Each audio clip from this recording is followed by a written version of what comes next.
সমস্ত বাবাকে আমি শ্ৰীমন্ত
আমি অহাজনে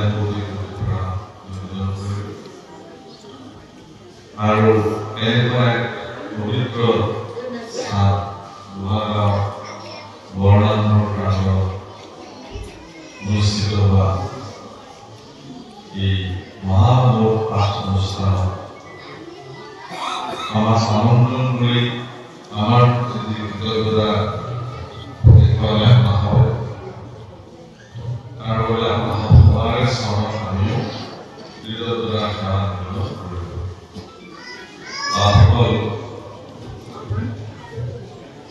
শ্ৰীমদ ভাগৱতৰ দশম স্কন্ধ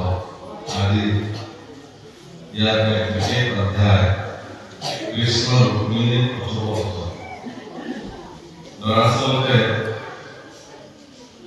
দেৱৰ্ষী নাৰদে যিদিনাখন পাৰিজাত পুষ্প আনি সত্যভামাৰ ভগৱান কৃষ্ণ প্ৰদান কৰিলে সেই সময়ত সত্যভামা কি কয় ৰুক্মিণী আছিলে আৰু ৰুক্মিণীকে পাৰিজাত পুষ্প প্ৰদান কৰিলে। কিন্তু ইয়াৰ পিছৰ পৰিঘটনা সম্পৰ্কে কৃষ্ণ আৰু ৰুক্মিণীৰ মাজত অকমান বিশেষ আলোচনা মানে এনেকুৱা যে ভগৱন্ত পুৰুষে যদিও সাধাৰণ মনুষ্য নিচিনাকে দৈৱকী নন্দনৰ প্ৰতি আহি সাধাৰণ মানুহে যেনেধৰণৰ লীলাসমূহ আদৰ কৰিলে তেখেতেও তেনেধৰণৰ লীলাই আদৰ ভগৱানৰ পুৰুষৰ তেওঁ নিৰ্বিকাৰ গতিকে তেওঁ ভোগ ক্ৰিয়া ভাগৰ আবেগ অনুভূতি এইবিলাক তেওঁ স্পৰ্শ কৰিব নোৱাৰে। কিন্তু মনুষ্য লীলালৈ আহিলে কাৰণে ভগৱানৰ পুৰুষে মানুহৰ যিমানবিলাক অৱস্থা বা মানুহৰ যিবোৰ চৰিত্ৰ স্বৰূপ এই সকলো ভগৱান পুৰুষে মনুষ্য লীলা হিচাপে নামৰ কৃষ্ণ পুৰুষৰ লীলাসমূহ সম্পাদন কৰিছে। গতিকে বিবাহ সম্পাদিত কৰি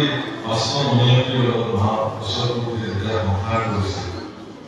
গতিকে সাধাৰণ পুৰুষ মহিলাসকলৰ বা পতি পত্নীৰ মাজত যি ধৰণৰ আচৰণ হয় এয়া কৃষ্ণৰ ক্ষেত্ৰতো বিশেষ বেলেগ নাছিল। এদিন ৰুক্মিণী ভগৱান কৃষ্ণৰ কিছু এনেকুৱা ধৰণৰ বাক্য তেওঁ দিলে তাৰ দ্বাৰা তেওঁ প্ৰমাণিত কৰিব খুজিলে যে মই এনেকুৱা পত্নীৰ প্ৰতি মানে দুৰ্বল নহয় মই যেনেধৰণে ব্যৱহাৰ কৰিব নহয়। এই কথাসমূহ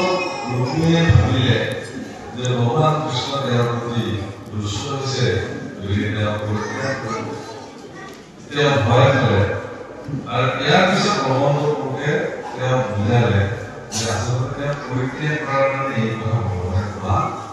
নাই। এই কথাখিনি বুজি পালে তাৰ পিছৰ অধ্যায়ৰ পৰা এতিয়া আমাৰ বাকীখিনি আপোনালোকে শুনিছে মই যিহেতু পঢ়া সেই সম্পৰ্কে নাজানো। এতিয়া ৰুক্মিণীয়ে ভগৱান কৃষ্ণক এই কথা শুনাৰ পিছত ৰুক্মিণীয়ে তেওঁক ভগৱান কৃষ্ণক কৈছে যে হে প্ৰভু মই কোনো কাৰণতে তোমাৰ সমকক্ষ হ'ব নোৱাৰো। যদিও মানুহে মোকো ক্ষমা কৰিছে তথাপিও মই তোমাৰ সমকক্ষ নহয়। তুমিয়ে আৰু আমি কাৰণ তুমি আত্মা একটা পৰমাত্মা পৰম ব্ৰহ্ম আৰু আমি হলো প্ৰকৃতি। গতিকে প্ৰকৃতিৰ কামসমূহ সৰ্বদা গ্ৰহণ কৰা পুৰুষৰ কামসমূহ প্ৰদান কৰা। তুমি পুৰুষ তুমি আমাক প্ৰদান কৰিবা আৰু আমি প্ৰকৃতিক গ্ৰহণ কৰিম।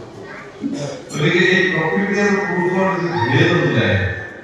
তুমি আৰু আমি কেতিয়াও একে হ'ব নোৱাৰো। তুমি পূৰ্ণ কাম আমি বিলাক পূৰ্ণ কাম নহয়। ভগৱান যে পূৰ্ণ কাম এই কথা স্বয়ং ৰুক্মিণী শ্ৰীমুখে ব্যক্ত কৰিছে। ভগৱান পুৰুষে যেতিয়া ৰাসলীলা সম্পাদন কৰিছিল ইয়াক লৈ পৰীক্ষিতৰ নিচিনা ব্যক্তিৰ মনত সংশয় সৃষ্টি হৈছে যে দুষ্ট দম ধৰ্ম পালন আৰু ধৰ্ম প্ৰতিষ্ঠাৰ অৰ্থে ভগৱান কৃষ্ণ প্ৰিয় প্ৰধানমন্ত্ৰী তেওঁ মানে ৰাষ্ট্ৰীয় সম্পাদিত কৰি গৰিহী কৰ্ম সম্পাদিত কৰিলে। গতিকে এই কথাখিনি বুজাবৰ কাৰণে ৰাষ্ট্ৰীয় মহামণি গুৰুদেৱে পৰিচিত কৰিছে যে ভগৱান কৃষ্ণৰ কামনাৰ আধৰুৱা নহয়, যে তেওঁ কোনোবাই কামনা পূৰ্ণ কৰে, তেওঁ পূৰ্ণানন্দ ভক্তসকলক ৰঞ্জিবৰ কাৰণে এটা ৰাসৰ ৰচনা কৰিছে। ভক্তসকলে ভগৱানৰ পৰা অদ্ভুত কৃপা লাভ কৰাৰ এক চূড়ান্ত মাধ্যম আছে নাম। আৰু আজি ৰুক্মিণীয়ে এই কথাটোকে স্বীকাৰ কৰিছে যে প্ৰভু তুমি পূৰ্ণকাম, আমিতো পূৰ্ণকাম নহয়। কোনোবাই এনেকৈ ক'ব পাৰে যে তুমি দুষ্ট ৰজাসকলৰ ভয়ত গৈ পেলাই সমুদ্ৰৰ মাজত লুকাই আছে। সমুদ্ৰৰ মাজত লুকাই আছে যিদিনাখন কংস ভগৱান কৃষ্ণই নিধন কৰিছিল, কংসৰ শহুৰ দেউতা জৰাসন্ধই যেতিয়া এই খবৰটো পালে যে তেওঁৰ জয়াই কংস কৃষ্ণই নিধন কৰিলে, এই কথা জৰাসন্ধৰ তীব্ৰ খং উঠিলে আৰু তেওঁ সৈন্য সামন্ত লৈ নিশাৰ ভিতৰতে মথুৰালৈ চৌপাশে বেৰি ৰাখে কৃষ্ণক মানে বধ কৰিব। ভগৱান কৃষ্ণই ইচ্ছা কৰিলে সিদিনাখনে জৰাসন্ধৰ লগত যুদ্ধ কৰি জৰাসন্ধক নিপাত কৰিব পাৰিলে,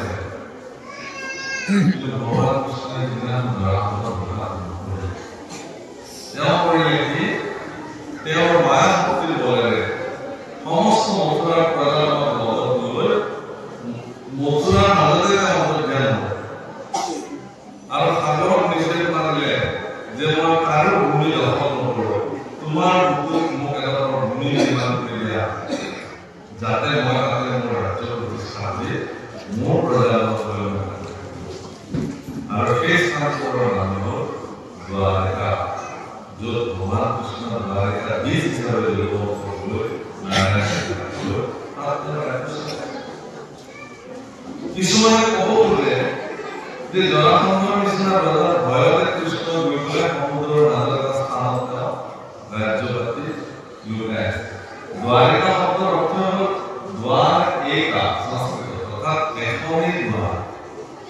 অৰ্থাৎ ভগৱান কৃষ্ণৰ যিখন নগৰী তাত প্ৰৱেশ কৰিবলৈ মাত্ৰ এখনেই দ্বাৰ। ইয়াৰ গভীৰ তাত্ত্বিক বিষয়ো আছে, কিন্তু আজি ৰুক্মিণী দেৱীয়ে এটা বিশেষ তাৎপৰ্য বহন কৰিছে যে কোনোবাই যদি কয় যে তুমি দুষ্ট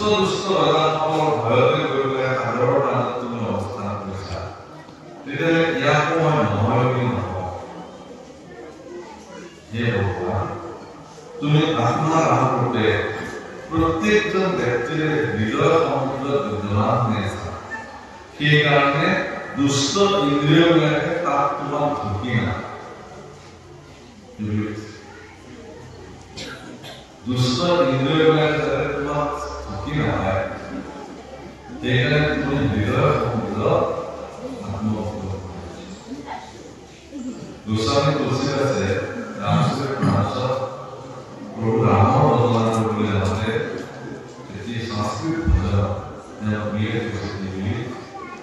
মম হৃদয় কন্দে নিবাস গুৰু কামাদি প্রতরঞ্জন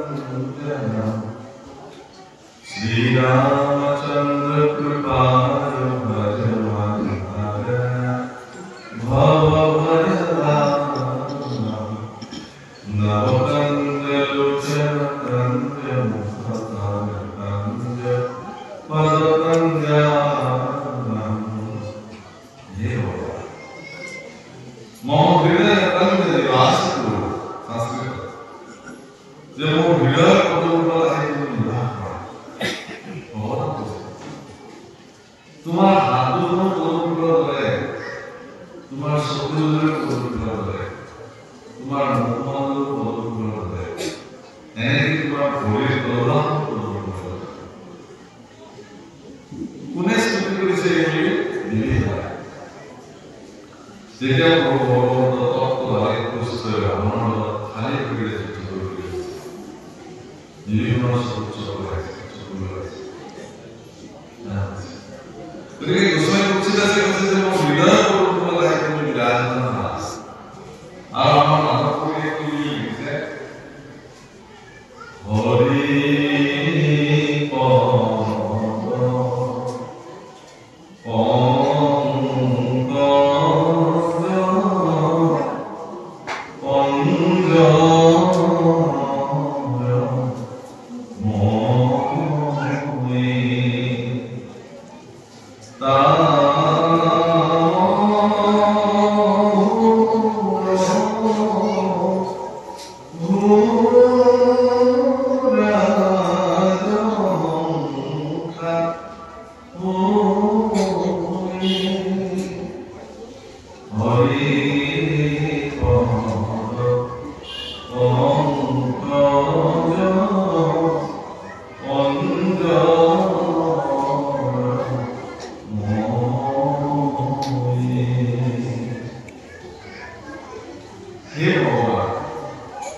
তোমাৰ চৰণ কমলৰ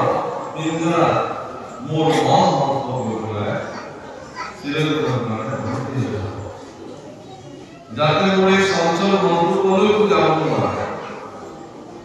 মন এনেকুৱা এটা চঞ্চল বস্তু যে ই কলৈকো কেতিয়া গতি কৰে নোৱাৰে তাত বান্ধি যিকোনো পৰিৱেশ আৰু পৰিস্থিতিত মনে তাৰ নিৰ্দিষ্ট স্বৰূপ প্ৰকাশ কৰে সন্তসকলে বাৰে কৈছে যে মোৰ হে ভগৱান তোমাৰ চৰণ পদুৰ পিঞ্জৰাত মোৰ মন গৈ আৰু আজি ৰুক্মিণীয়ে কৈছে যে হে ভগৱান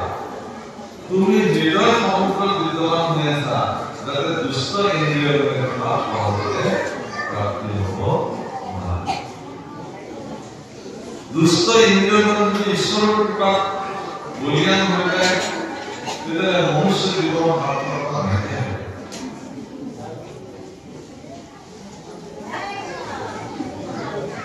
ইন্দ্ৰিয় পৰিতৃপ্তিৰ কাৰণে ভোগবিলাকৰ কাৰণে মানুহে সকলো কাম কৰিব পাৰে কিন্তু আত্মতৃপ্তিৰ কাৰণে মানুহে বৰ ভালদৰে কাম নকৰে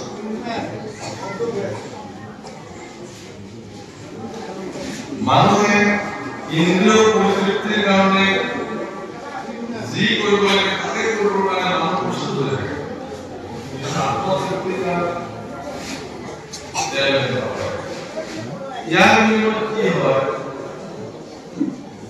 ইয়াৰ বিনিময়ত কি হয় যে এই ইন্দ্ৰিয় পৰিতৃপ্তিৰ কাৰণে তেওঁলোকে বন্ধনত থাকিবলগীয়া হয় মুক্ত হৈ থাকে সেইকাৰণে আপোনালোকে মনত ৰাখিব একে দৈত্যপূৰ্ণ হোৱাৰ পিছতো প্ৰহ্লাদ কিন্তু ভক্ত তালিকা নকৰি প্ৰহ্লাদ বিষ্ণুৰ আছে কিন্তু একে ৰাক্ষসপূৰ্ণ হোৱাৰ পিছতো বিভীষণ কিন্তু ভকতৰ তালিকা একেটা বংশৰে হোৱাৰ পিছতো যেতিয়া ভীষ্ম কিন্তু ভকতৰ তালিকাত নাহে তেতিয়া ভীষ্ম আহিলে বৈষ্ণৱৰ কিন্তু একেটা বংশৰে হোৱাৰ পিছতো মহামতী বিদুৰ তেওঁ কিন্তু ভক্তৰ তালিকা ইয়াৰ কাৰণ কি ইয়াৰ কাৰণ এইটোৱেই যে সামাজিক বিধি বিধানৰ বান্ধনত তেতিয়া ভীষ্ম বন্দী কিন্তু কোনো সামাজিক বিধি বিধানৰ ৰাজনৈতিক বিধি বিধানৰ ইন্দ্ৰিয় পৰিতৃপ্তিৰ বিধি বিধানত বৈষয়িক সুখৰ বিধি বিধানত বিদুৰ কিন্তু বন্দী হোৱা আছে হস্তিনাপুৰৰ প্ৰধানমন্ত্ৰী হোৱাৰ পিছতো বিদুৰ মহামন্ত্ৰীয়ে কোনোদিনে ধৃতৰাষ্ট্ৰৰ পৰা ৰাজনৈতিকভাৱে কোনো ধৰণৰ সা সুবিধা গ্ৰহণ কৰা যিটো আমাৰ চৰকাৰে সুবিধা হ'ব লাগিব ৰাজনৈতিক সা সুবিধা বিদুৰ অবৈতনিকভাৱে তেওঁ প্ৰধানমন্ত্ৰী আছে কোনো ধৰণৰ দৰমহা বা শুল্ক দেওয়া আছে এনেকৈ কৌৰৱৰ ভঁৰালৰ পৰা তেওঁ এমুঠিও অন্ন কোনোদিনে আনি পোৱা নাই প্ৰয়োজনত তেওঁ সুদৰ ভাত খাইছে প্ৰয়োজনত তেওঁ উপবাস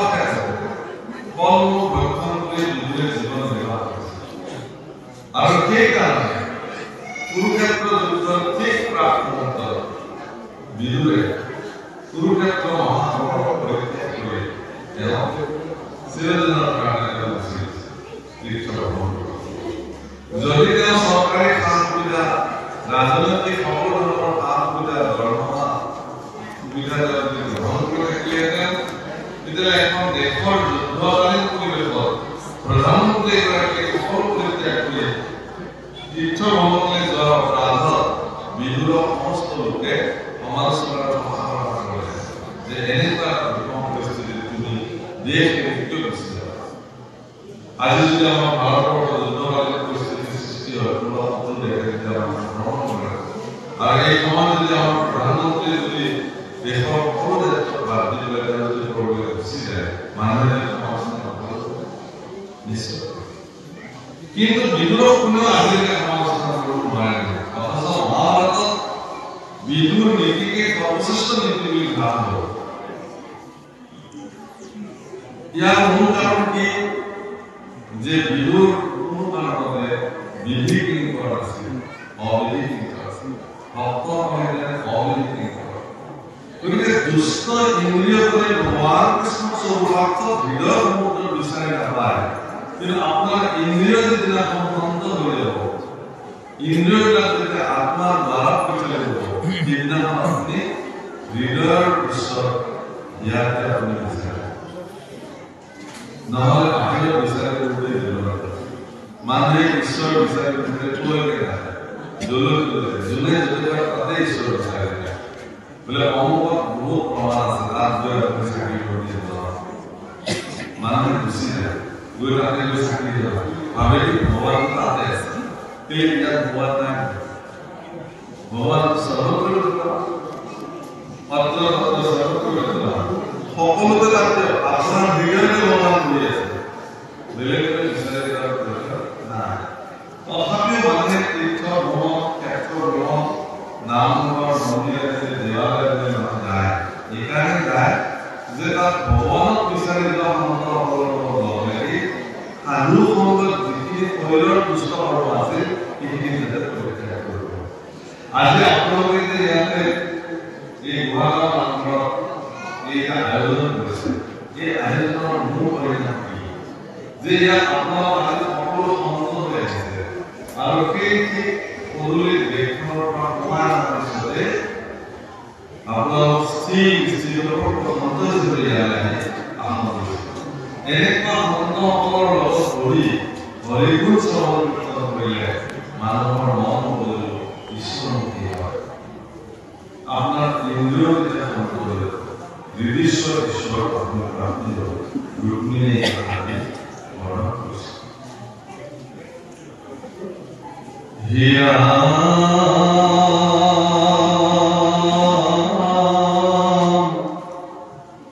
রাজপদ তিন্নাথন বলিয়াহারে মুগ্ধ আতগ্ন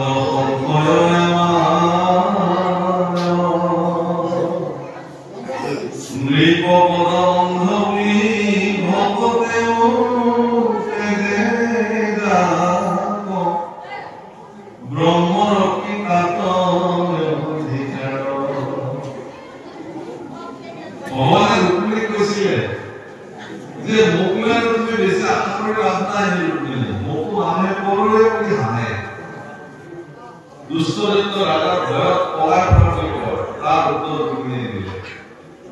আকৌ কৃষ্ণ ৰুক্মিণীক কৈছিলে যে হে ৰুক্মিণী মোক মূৰ্ত কি মইতো ৰজাই নহয় কাৰণ দ্বাৰিকাৰ ৰজা আছিল ভগৱান কৃষ্ণ তেওঁ দ্বাৰিকাৰ দিশ আছে ৰাজসিংহাসনত বহি দ্বাৰিকা ভগৱান কৃষ্ণৰ ৰজা তেতিয়াও পালন কৰা আছে। সেই সময়ত প্ৰত্যেকখন ৰাজ্যতে একোজন ৰজা বিদ্যমান হোৱাৰ সময়তো দ্বাপৰ যুগত কেশৰসকলে একমাত্ৰ ভগৱান শ্ৰীকৃষ্ণই দ্বাৰিকা নগৰত তেওঁ দ্বাৰিকাৰ দিশ হিচাপে আছিল ৰজা হিচাপে আছিল। গতিকে হে কৃষ্ণ হে স্বামী তুমি কৈছা যে মইতো ৰজা নহয় কিন্তু হে প্ৰভু এই নৃপপদ অন্ধ অৰ্থাৎ ৰজা ভক্তসকলে জানে সেইকাৰণে তুমি ৰজা নহ'লা, নহ'লে তুমি ৰজা হ'লে ভগৱানে তোমাক একমাত্ৰ ভক্তসকলক স্বৰ্গাৰ্থত তুমি তোমাৰ কৰি ৰাখিবৰ কাৰণে তুমি ৰাজকীয় পদ প্ৰাপ্তিৰ পিছত তুমি আগবঢ়া গতিকে তুমি ইমান মহান যি ৰুক্মিণী ভগৱান কৃষ্ণ নিজৰ দুৰ্বল কথাবিলাক কৈ কৈছে যে মোৰ নিচিনা স্বামী তোমাৰ প্ৰয়োজন নাই, মই আচলতে কিন্তু ভগৱান কৃষ্ণ নিজৰ দুৰ্বলতাক স্বৰূপাৰ্থত প্ৰকাশ কৰাৰ পিছতো ৰুক্মিণী ভগৱানৰ এনেকুৱা এগৰাকী ভক্ত যে প্ৰত্যেকটো দুৰ্বল পইণ্টকে প্ৰত্যেকটো দুৰ্বল কথাকে ৰুক্মিণীয়ে কিন্তু সবল ৰূপত যুক্তিৰে প্ৰতিষ্ঠা কৰিবলৈ গৈছে। মই আপোনালোকক এটা কথা কওঁ যে আপোনাৰ উপাস্য ভগৱানক যদি কোনোবাই নিন্দা অৱমাননা কৰে, আপুনি যাক উপাসনা কৰে যিগৰাকী ভগৱান, সেই ভগৱানক যদি কোনোবাই আপোনাৰ সন্মুখত সেই ঈশ্বৰক যদি নিন্দা কৰে, তেতিয়াহ'লে ভক্ত হিচাপে আপোনাৰ দায়িত্ব কি যে আপোনাৰ উপাস্য ভগৱানক তেওঁ যি বুলি নিন্দা কৰিছে তাৰ এক যোগ্য প্ৰত্যুত্তৰৰ দ্বাৰা আপোনাৰ ভগৱান যে সঁচাকৈ উপাস্য থাকিব তাক যুক্তিৰে প্ৰতিষ্ঠা কৰাটো আপোনাৰ দায়িত্ব। আপোনাৰ গুৰুজনক যদি কোনোবাই তেওঁৰ চৰিত্ৰ হনন কৰি কথা কয়, বেয়া কথা কয়, হীন দৃষ্টিৰে দেখে, আপুনি ঈশ্বৰ হিচাপে আপোনাৰ গুৰুজনাৰ মহানতাক প্ৰতিষ্ঠা কৰিবৰ কাৰণে তেওঁ গুৰুজনাক সেৱা কৰিব খোজা প্ৰত্যেকটো বাক্য নচা কৰিব পৰা ক্ষমতা ঈশ্বৰে আপোনাৰ থাকিব। যদি নাই তেতিয়া আপুনি ঈশ্বৰ বহু ক্ষেত্ৰত দেখা যায় যে গুৰু নেতা বহুত ঈশ্বৰে শুনি থাকে। শাস্ত্ৰত কৈছে যে গুৰু নিন্দা যদি কৰে যুক্তিৰে সেই গুৰু নিন্দাক আপুনি নচা কৰিব পাৰিব লাগিব, যদি নোৱাৰে তেতিয়াহ'লে সেই স্থান পৰিত্যাগ কৰিব লাগিব। যদি সেই স্থান পৰিত্যাগ কৰাৰ আপোনাৰ কোনো ধৰণৰ অৱস্থা আপুনি নাই তেতিয়াহ'লে তাক আপুনি নিজৰ প্ৰাণ ত্যাগ কৰিব লাগিব। তথাপিও আপুনি গুৰু নিন্দা কৰিব লাগে। গুৰু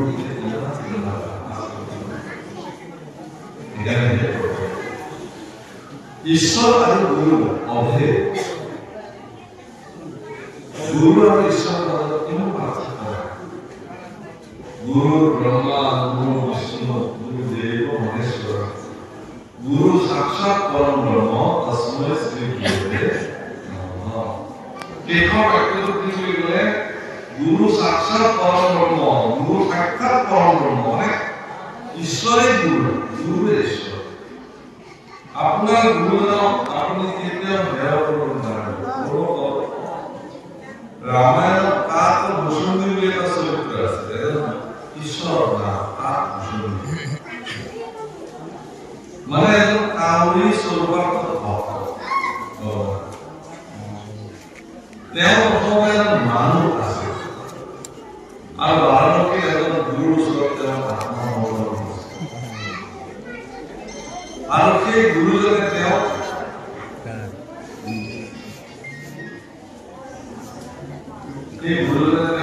নাম মন্ত্ৰ দান কৰিছিল। কি মন্ত্ৰ দান কৰিছিল? ৰাম নাম মন্ত্ৰ। কিন্তু কোনোবাই তেওঁক বিভ্ৰান্ত কৰিলে ৰাম আৰু শিৱৰ মাজত তেওঁক ভিন্নতা দেখুৱাইছিল, পাৰ্থক্য দেখুৱাইছিল। শিৱ বেলেগ, ৰাম বেলেগ, কৃষ্ণ বেলেগ, শিৱ বেলেগ। তেওঁ বিভ্ৰান্ত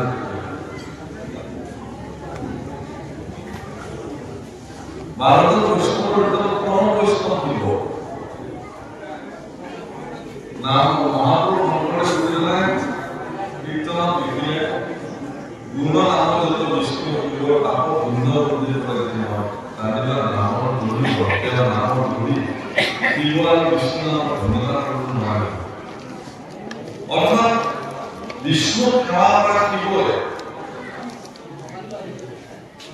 বিষ্ণুৰ শিৱক সেৱা কৰিছে বহু ক্ষেত্ৰত। ৰাম ভগৱানক শিৱৰ প্ৰতি শ্ৰদ্ধা নিবেদন কৰোঁতে ৰামেশ্বৰায় নমঃ বুলি ৰামচন্দ্ৰ শিৱক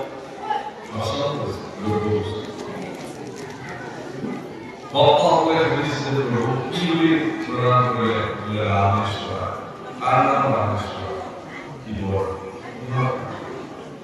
राम स्मरण दृश्य रामेश्वर रामे राम स्मरण करते मतलब रामे राम स्मरण की बोल पार्वती असर ये स्वामी ये अद्भुत काम तुम्हें दिन रात राम नाम जोड़ते था तुम्हें पाया तुम्हारा पैसा बोल राम नाम के जीवन इमान ही बोल रहा गौरा राधे राम के सुनने तो पार्वती नाम के संस्कार जाते राम नाम राम को उच्चारण करे और प्रसन्न हो जाने देवी इन्हें राम ने इमान भाव का तो तुम्हारा रामेश्वर शब्द तुम्हारा रामचंद्र बोले जे रामचंद्र है तुम्हारा बापना है तुम्हारा स्मरण देखते कि वह हने पार्वती के देवी तुम्हें परम प्रभु लीला की धुरो ना हमें कहते ना देखते कि देव इमाने भक्त वत्सल जे देव हमारे भक्त ऊपर तुले निजों के श्रेष्ठ भाव देखते देव स्वरूप अन्य देवता आसलते राम स्मरण दृश्य जीजने राम सदाय स्मरण करे केवल नाम रामेश्वर मैं सदाय राम स्मरण करे देखने मन रामेश्वर रामे की करे रामे जात स्मरण करे केवल रामेश्वर अब फिगर की करे जीजने राम सदाय स्मरण हमें एनो कोई अभेद ये अभेद भिन्नता अपनी विभ्रांति सृष्टि कर देते हैं माने देखवाले इतना ही व्यक्ति जो है ऐसे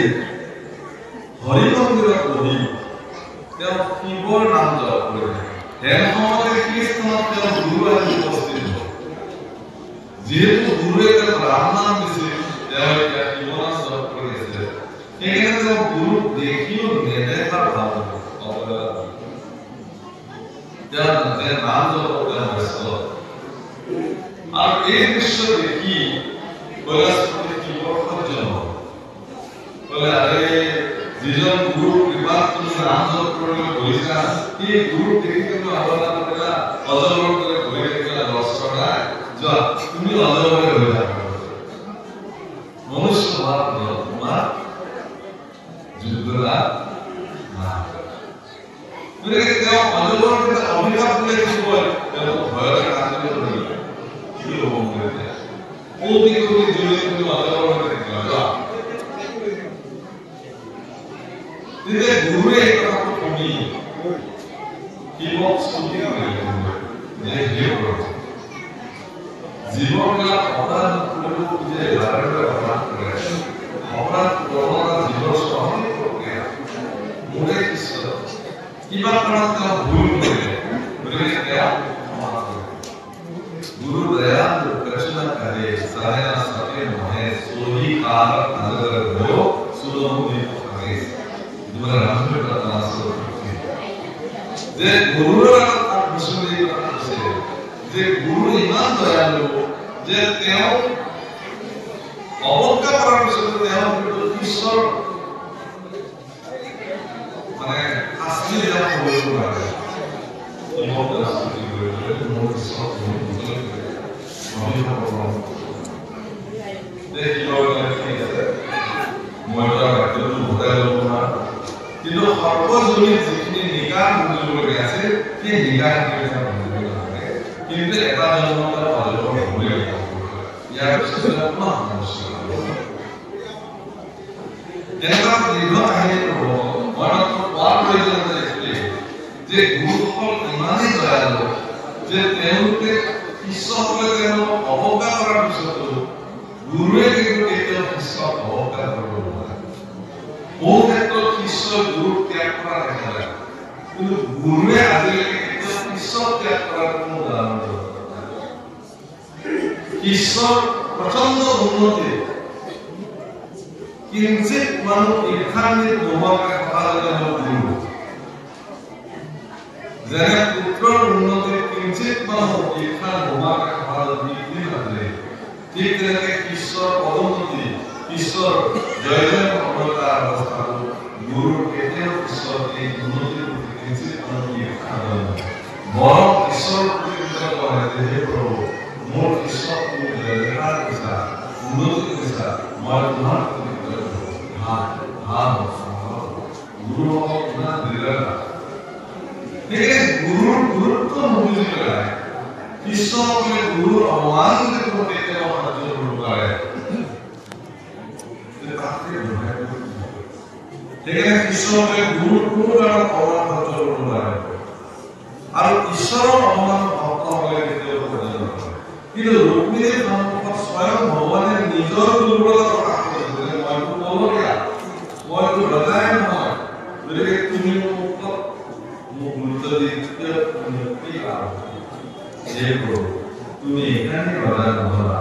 যে নিৰ্ভৰী পদত অন্ধ বুলি নাভাবা ভক্তসকলে কি দৃষ্টিৰে চাই কাৰণে চাগে তুমি ৰজা নোহোৱাতে হীৰা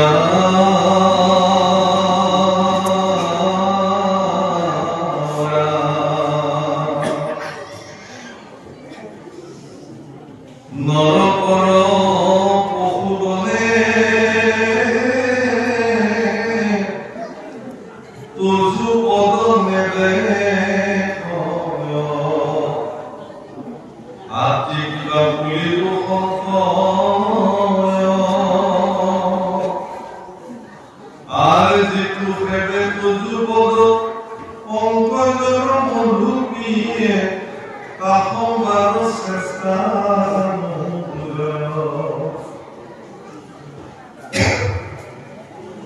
राम जीवुला लोक धर्म नकरुले दल कर्ण श्री तुलानिके मुरम मुहि तु शिप्रवत भगते उठे जे नाथ तुमि ईश्वर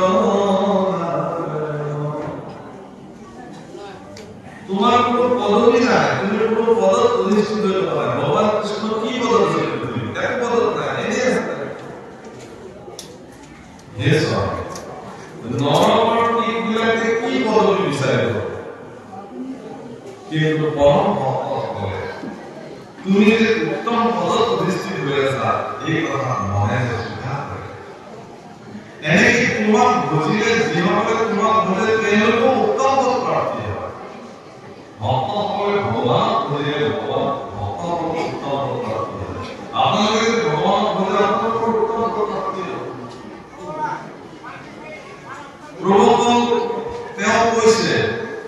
যে যিটো সেৱে তজু পদ পংকজৰ মধু পিয়ে কাশমাৰৰ চেষ্টা নকৰিলে ভগৱানৰ চৰণ পংকজৰ মধু যি ঘোমৰাই পান কৰে তেওঁলোকেহে বুজে ভগৱানৰ পদৰ মহিমা সেইকাৰণে ভকতক ঘোমৰা বুলিছে প্ৰভুসকল ভকত ঘোমৰা মানে ঘোমৰাৰ লগত ভকতক ঘোমৰা ঘোমৰা ভকত এইকাৰণে ঘোমৰা যে ভকতে যত গায় গুণনাম সয় কাৰবালা গান্ধিয়া বিন্দত গাও ভগৱানে যে পঞ্চ বৰ্ণৰ গণমালা কণ্ঠৰ পৰা আপাদৰ পৰ্যন্ত লম্বিত হৈ থাকি যি মালা বিধান কৰে সেই মালা তাত ফুলবিলাকৰ বৰ্ণন শাস্ত্ৰত কৰিছে এটা চিঙি এটা ফুলৰ পৰা মালা গঠি আছে সেই ফুলত ঘোমৰা ফুললৈ আহিব কিন্তু ভগৱানৰ মালাধাৰী ফুলখনৰ বৈশিষ্ট্য এয়াই যে তাত ঘোমৰাবিলাকে গুঞ্জৰি থাকে তাৰমানে ভগৱানৰ ডিঙিত থকা যি বনমালা সেই বনমালাৰ ফুলসমূহ ইমানেই সতেজ যে য'ত মধু পান কৰিবৰ কাৰণে ঘোমৰাবিলাক আহে আৰু সেই ঘোমৰাবিলাক ভগৱানৰ চৰণ পংকজৰ মধু পান কৰিবৰ কাৰণে বেলেগ নাহে আপোনালোকৰ ভগৱানসকলে ভগৱানৰ চৰণ পংকজৰ মধু পান কৰে সেইকাৰণে কি হৈছে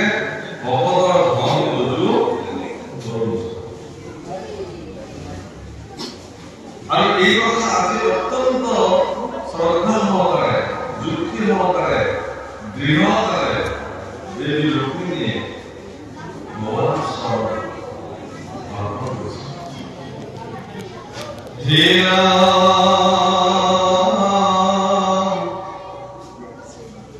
হেন পুৰুষক বুজি মহাদুখ পাৱে নাহি, মিছা তুমি বুলিলাম ৰাগি, পুনন্তে অদভুত কিনো তুমি নিদাৰু, অতাক্ষেমা দন্ত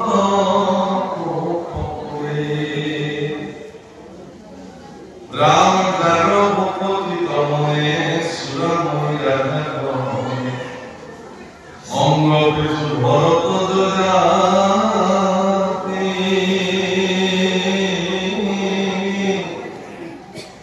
ও গয়াদি অজনে অজানে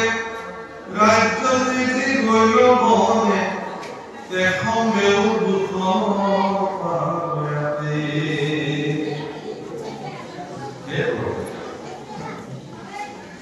তুমি স্ত্ৰীবিলাকক ত্যাগ কৰা বুলি কৈছা,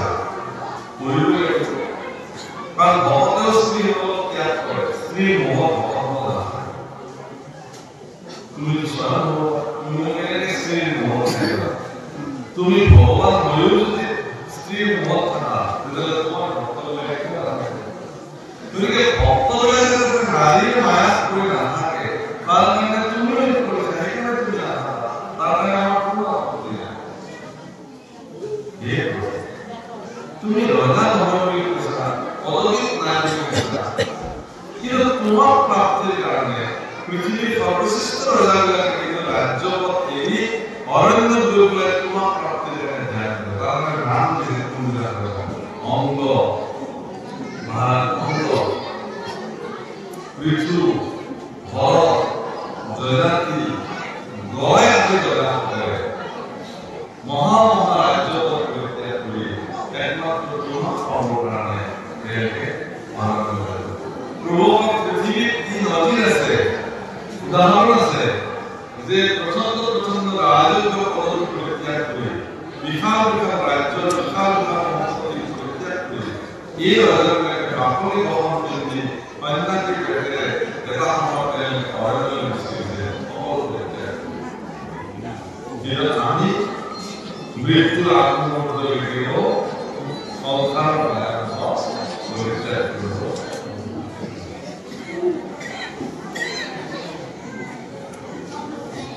মৃত্যু সাক্ষাৎ কৰি থকা বন্ধু এজনক খবৰ ল'লে বন্ধু এজন আহে, বন্ধু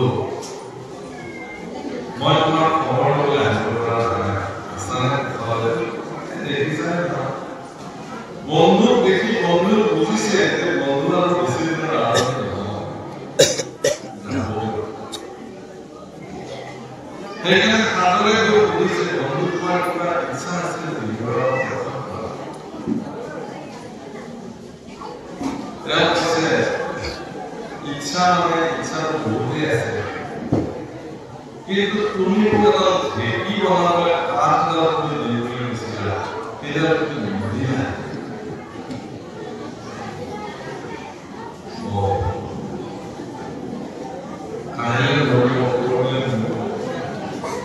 এতিয়াও ঢেঁকীৰ কাঠ এডাল বোলে বন্ধু মই এতিয়াই লৈ আহিছো বুলি ঘৰলৈ গৈ এই পুৰণি শুকান গছৰ ডাল আছিলে কান্ধত তুলি লৈ আহি চোতালতে নৰকে পেলাই দিছে। ল'ৰা ছোৱালীবিলাকে লৰাই সুধিছে কি আনিলে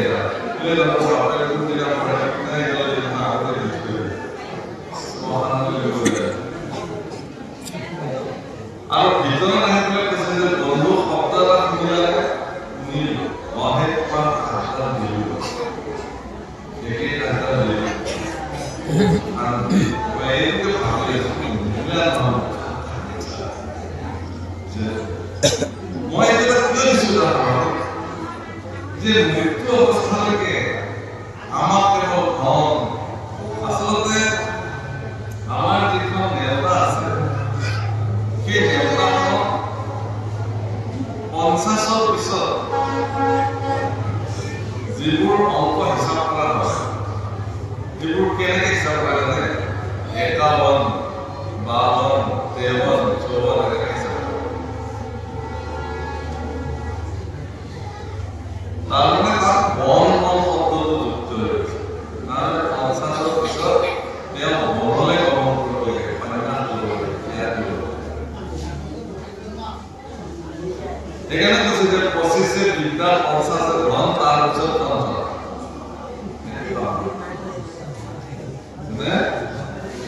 কিন্তু আমার 50 বছর পিছতো ধন উপার্জন করার শক্তি বাড়ে বলে আপনি কেলে নাহে আরম্ভ হয় বলে জানে যখন চাকরি আছে বেশি দিন নাই 5 বছর আছে মই রিটায়ার হয়ে যাও তাৰপিছত এনেকে লাগি নামৰ কামত মই নেজানো ৰাইজৰ ৰিটায়াৰ হ'লে এটা মানুহটো ভাগতে যদি দুই চাৰি ভকতে দেখিছিলো এটা বোলে কি হ'ল বা ৰিটায়াৰ হ'লে বোলে ৰিটায়াৰ দিলো কি কৰোঁ কি নকৰোঁ বা দিলো ৰিটায়াৰ চৰকাৰে তেওঁক ক'লে যে আপুনি আমি এতিয়া অৱসৰ লোৱাৰ সময় আপুনি আৰু এতিয়া জিৰণি লওক ঈশ্বৰ নাম কিন্তু তাৰপিছত মানে জিৰণি এইটো তেওঁৰ গাত দুখ নাই এইটো পৰিৱেশৰ দুখ বাতাবৰণৰ দুখ কাৰণ আজিকালি ধনে সৰ্বোচ্চ হৈ গ'ল ধন সর্বোচ্চ সমাজ নির্মাণ ধন মানে গুরুত্ব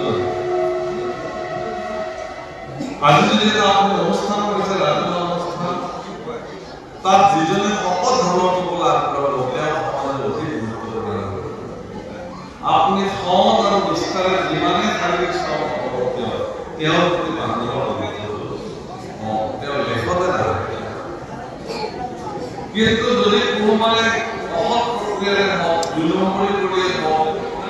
ঘুষখোৰ কৰিয়ে হওক কাৰোবাক ঠগাই প্ৰবঞ্চনা কৰিয়ে হওক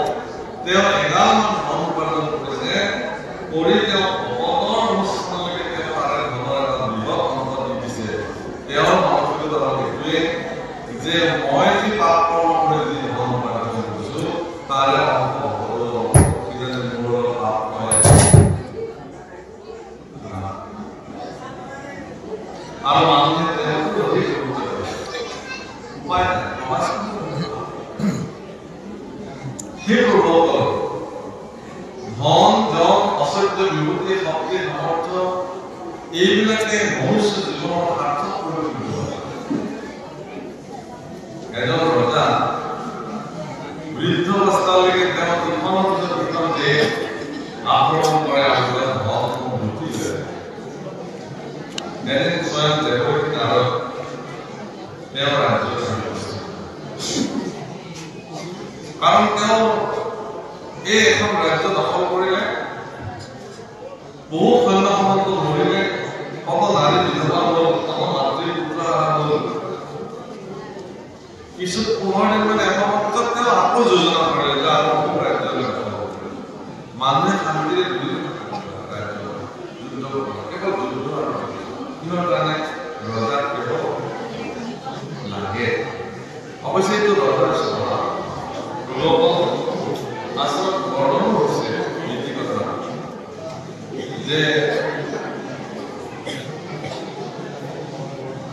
অসন্তুষ্টি দিগা কষ্ট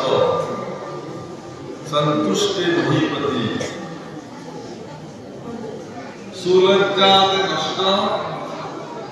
নৃত্যাঙ্গনা নির্লজ্জে নষ্ট উলঙ্ঘন অর্থাৎ সন্তসকল যদি অসন্তুষ্টি হবলৈ আৰম্ভ কৰে তেতিয়াহ'লে তেওঁৰ সন্তত্ব নষ্ট হবলৈ ধৰে ব্ৰাহ্মণসকল সন্তসকল সজ্জনসকলে যদি অসন্তুষ্টি আহি যাব ইমানে দিলে আৰু এইটোহে হ'ল এনেকুৱা হ'লে ভাল আছিল সকলো কথাতে যদি অসন্তুষ্টি আহিব ধৰিলে তেতিয়াহ'লে জানিব যে তেওঁৰ নিজত্ব নষ্ট হ'বলৈ ধৰিছে সন্তত্ব নষ্ট হ'বলৈ ধৰিছে সজ্জনৰ চৰিত্ৰ স্থল মূল্যায়ন সেইটো মনত ৰাখিব আৰু অসন্তুষ্টে সন্তুষ্টে চ মহিমতি কিন্তু ৰজা যদি সন্তুষ্টি হ'বলৈ ধৰিলে জানিব যে ৰজা ৰাজত্ব নহয় ৰজা সন্তুষ্ট কেতিয়াও নহয় সীমা বঢ়াব খোজে সম্পত্তি বঢ়াব খোজে ৰজা আৰু কি কৰি দিছে যে যদি লজ্জাবোধ আহিব তেতিয়াহ'লে গণিকাসকল বিশ্বাসকল নৃত্যংগনাসকলৰ সহযোগী তেওঁলোকে লাজে কৰিব ধৰিলে সমাজৰ তেওঁলোকে নৃত্য লাগিব গণিকাসকলৰ যদি লাজে আহি কেনেকৈ কৰিব আৰু যদি কুলবধূ বোৱাৰীসকলৰ যদি নিৰ্লজ্জতা আহিব ধৰে তেতিয়াহ'লে জানিব যে তেওঁৰ উলংঘন কৰাটো নষ্ট হ'ব আলংকৃত ভগৱানী বধূসকল সৰ্বদা লজ্জাই তেওঁলোকৰ শ্ৰেষ্ঠ ভগৱান বুলি ধৰা এইটো আমাৰ সমাজ ব্যৱস্থা নেকি বিদেশৰ বৰ্তমান আমাৰ অৰ্থনৈতিক সমাজ ব্যৱস্থা আলংকৃত ভগৱানীসকলৰ স্থান বিশেষ আজিও তেওঁলোকে বহু ক্ষেত্ৰত নিজৰ জীৱনতাত তেওঁলোকে ৰক্ষা কৰে লক্ষ্মণে এডাল সীমা ৰেখা টানি দিছিল পিতা যাৰ নাম আজিও লক্ষ্মণ ৰেখা সেই লক্ষ্মণ ৰেখাডাল অতিক্ৰম কৰাৰ কাৰণে পিতাৰ নিচিনা শান্তিৰ অৱস্থা কি হৈছিল গতিকে নাৰীসকলৰ কাৰণে আজিও এক সীমা ৰেখা আছে আইসকলক আমাৰ সমাজ ব্যৱস্থা দেৱী হিচাপে বেদীক প্ৰতিষ্ঠা কৰি পূজন কৰাৰ বিধি আছে আমাৰ সমাজত নাৰীসকল যুগে যুগে পূজিত হোৱাৰ বিধান আছে আমাৰ সমাজত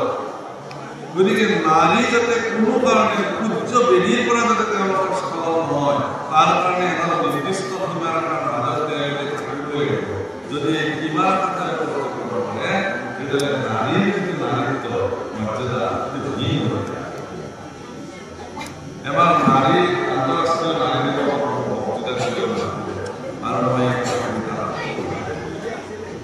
দিৱস এগৰাকী নাৰীক যদি সীমাবদ্ধতা দিয়া হয় এই অৰ্থটো এইটো নহয় যে তেওঁ বন্দিত্ব কৰা হৈছে তেওঁলোকৰ সুৰক্ষাৰ স্বাৰ্থত তেওঁলোকৰ শালীনতাৰ স্বাৰ্থত তেওঁলোকৰ মৰ্যাদা অক্ষুণ্ণ ৰখাৰ স্বাৰ্থতে সমাজ ব্যৱস্থাই আইসকলৰ প্ৰতি কিছু কিছু কথা কিছু সীমাবদ্ধতা অনা হৈছে কিন্তু আজিকালি ভয়ানকভাৱে তেওঁলোকে নিজৰ অধিকাৰ প্ৰতিষ্ঠা কৰিবলৈ গৈ পূৰ্বকালৰ পৰা চলি অহা এই সীমাবদ্ধতা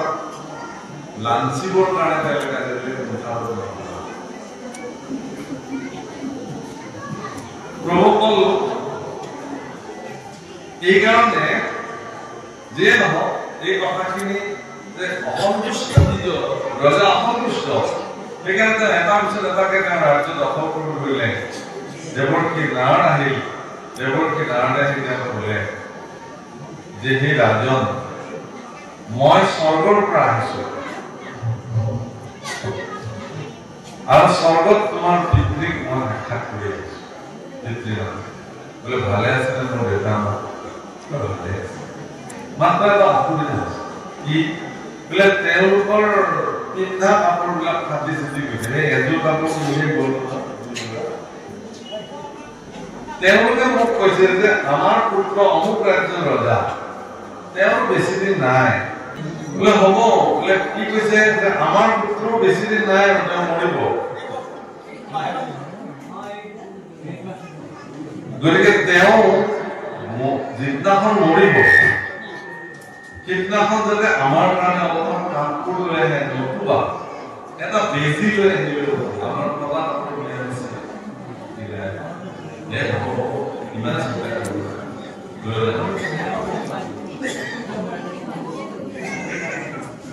উপস্থিত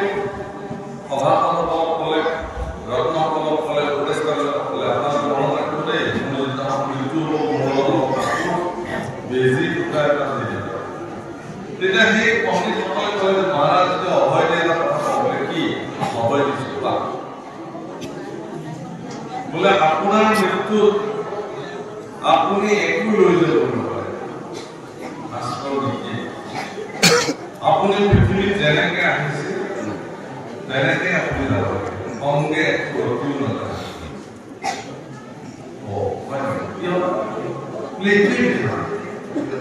আমি যেনেকে আহো পৃথিৱীলে